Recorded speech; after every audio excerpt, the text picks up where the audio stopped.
প্রিয় আলিম সাব্বির শিক্ষার্থীবৃন্দ, আশা করি তোমরা সবাই ভালো আছো। তোমাদের জন্য নিয়ে আসলাম শতভাগ প্রমাণ উপযোগী একটি সাজেশন। আজকের বিষয় হচ্ছে হাদিস শরীফ। চলো তোমাদের মানবন্ধন দেখে নেই। মানবন্ধন আল হাদিস। 60টি প্রশ্ন থেকে 5টির উত্তর করতে হবে।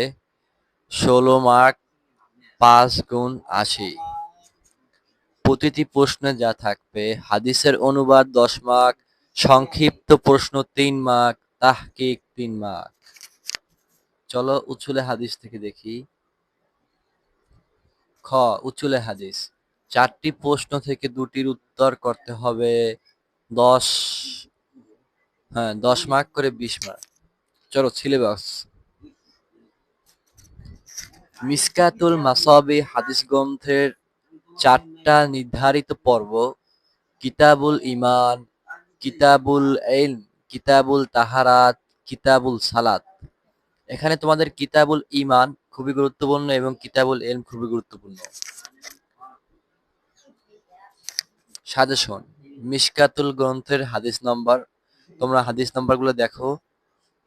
এই লাল দাগগুলা দিয়ে তুমি যদি পড়ো ইনশাআল্লাহ একটা পেয়ে যাবে, আবার দুটাও পেতে পারো। পরেরটা দেখি, চলো। কিতাবুল ইলম পড়ো। এই লাল দাগগুলো দেখে পড়ো, ইনশাআল্লাহ এখান থেকে একটা পেয়ে যাবে, আবার দুটাও পেতে পারো। কিতাবুল তাহারাত পর্ব, লাল দাগগুলো একটু ভালো করে দেখবে, ইনশাআল্লাহ একটা পাবা।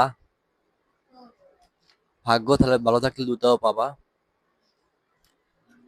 কিতাবুল সালাত, নামাজ পড়ব।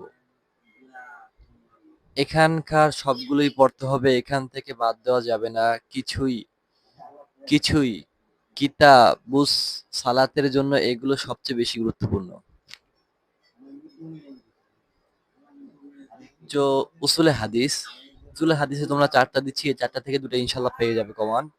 তো তোমাদের জন্য অনেক অনেক শুভকামনা রইল প্রিয় আপুরা এবং ভাইরা।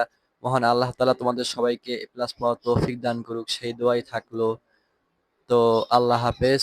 আর পিডিএফ লিংকটা তোমরা কমেন্টে পেয়ে যাবে।